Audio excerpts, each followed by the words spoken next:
नारी शक्ति वंदन अधिनियम, इसके माध्यम से हमारा लोकतंत्र और मजबूत होगा।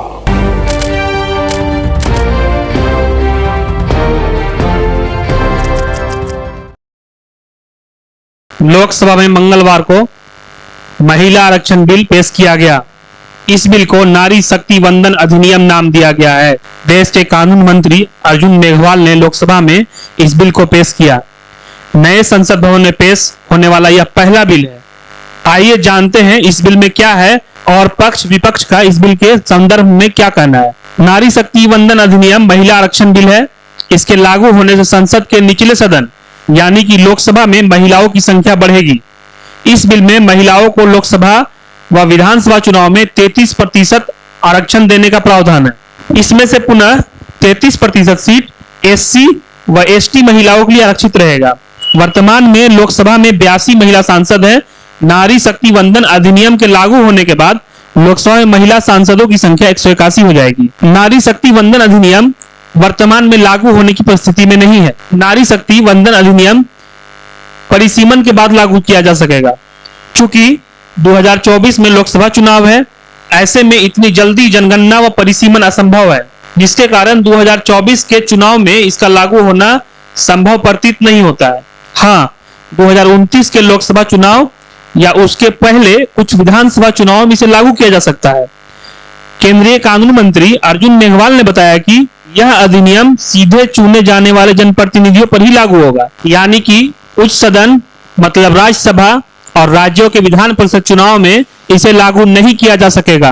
लोकसभा में नारी शक्ति वंदन अधिनियम पर बोलते हुए प्रधानमंत्री नरेंद्र मोदी ने कहा कि हमारी सरकार आज सदन में एक महत्वपूर्ण बिल पेश करने जा रही है। नए भवन में प्रवेश के साथ हम नारी शक्ति के लिए नए प्रवेश द्वार खोलने जा रहे हैं।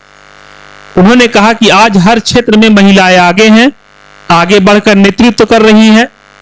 ऐसे में यह जरूरी हो जाता है कि महिलाएं देश के नीति निर्धारण में अपना योगदान दें और महत्वपूर्ण भूमिका निभाएं। पीएम ने कहा कि हमारी सरकार ऐसा बिल पेश कर रही है जिसका उद्देश्य संसद में महिला भागीदारी को बढ़ाना है। उन्होंने कहा कि नारी शक्ति वंदन बिल से लोकतंत्र और भी मजबूत होगा।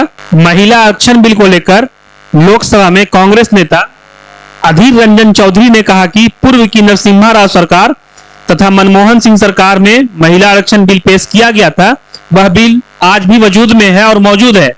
हालांकि उनके इस बयान पर गृह मंत्री अमित शाह ने कहा कि हम नया बिल लेकर आए हैं, पूरी जानकारी रखा कीजिए।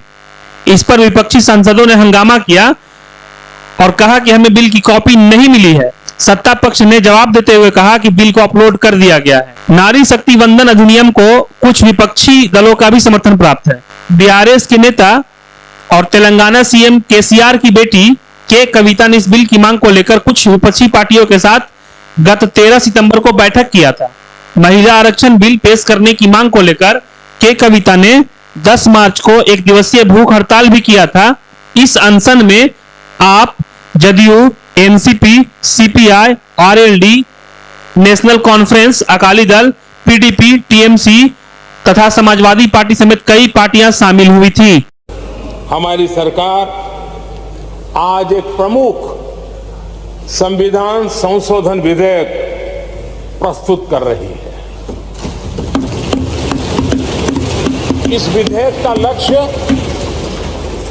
लोकसभा और विधानसभाओं में महिलाओं की भागीदारी का विस्तार करने का है। नारी शक्ति वंदन अधिनियम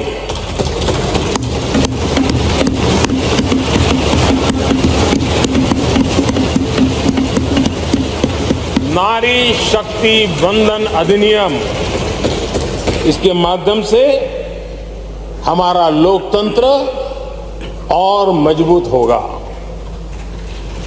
मैं देश की माताओं, बहनों, बेटियों को नारी शक्ति वंदन अधिनियम के लिए बहुत बहुत बधाई दूंगा।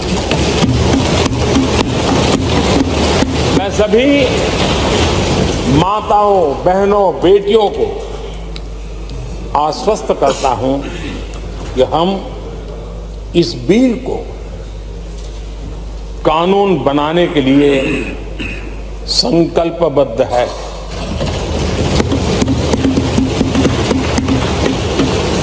मैं इस सदन में सभी साथियों से आग्रहपूर्वक निवेदन करता हूं, आग्रह